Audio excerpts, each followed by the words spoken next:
Well, I'm all in favour of them being tough and uncompromising. I want a proper Brexit. I want us to leave the European Union, heart, soul and mind. I don't want us to have a sort of Brexit where, because they've given us all sorts of baubles, we have stayed in bits that deny us freedom. The key thing is coming up with the trade negotiation now.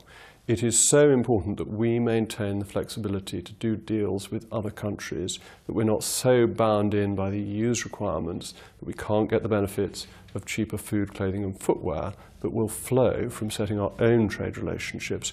So their being tough may actually push us into a clearer Brexit. Can we talk about the transition? Because the government is pretty keen on a transition or implementation.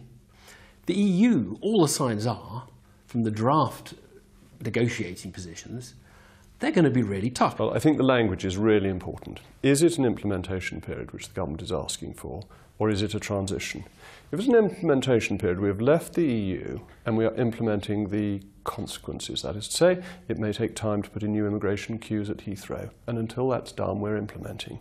If it's a transition, we are in fact still in the European Union. If they set our fishing quotas, if new laws coming from the EU affect the UK, if the ECJ still has jurisdiction, it would be untrue to say we had left. It would be an extension of our membership. And if that's what the government wants to do, it should do it under the terms of Article 50 and be honest about it. It would be a deceit to have a transition that kept us in the EU for 2 years by default. Right. And you wouldn't necessarily be against extending our membership for 2 years to get everything sorted out, but you want honesty about that if that's what the plan is. Because the EU, by the way, is in no doubt at all. It is extension of membership by another name. I would be opposed to extension of membership.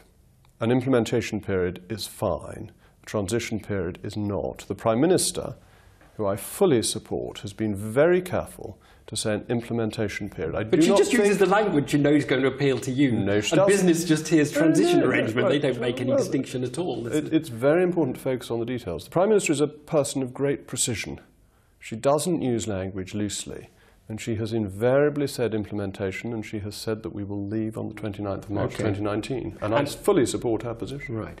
I mean, I wonder whether how you interpreted Nigel Farage's comments on a second referendum, because that again was seen by some as a kind of a sign of nervousness on the Brexit side, that it's just slipping away potentially. I don't know why Mr. Farage decided to say he wanted a second referendum. One of the really interesting things about polling on this at the moment is that people are broadly unchanged from where they were in the referendum. But on the question, do you want another referendum, everyone in this country is Brenda from Bristol. There is no appetite for another referendum. And as it happens, I think there would be real anger if there were a second one, because we're not one of those smaller EU states that when we vote to give the answer that the EU doesn't like, get told to vote again and again until we do as we're told, like good little boys. And therefore, I think if there were a second referendum, you would see considerable popular discontent. You're now running the ERG, the European Reform Group. It's about 60 Tory MPs on the more Brexit side, let's say. Are you going to hold the government's feet to the fire on all the things we've been talking about, the government's determination to go for a clear Brexit rather than a slightly messier, softer one? The ERG is a group of like-minded members of Parliament, and it provides research to help us with work on European issues. I am very keen to help the government achieve the policy that it set out, and that the Prime Minister set out particularly in the Lancaster House speech, and to encourage a vigorous implementation of that policy. The government has my personal complete support in doing that. Jacob Rees-Mogg, thanks very much. Thank you very much.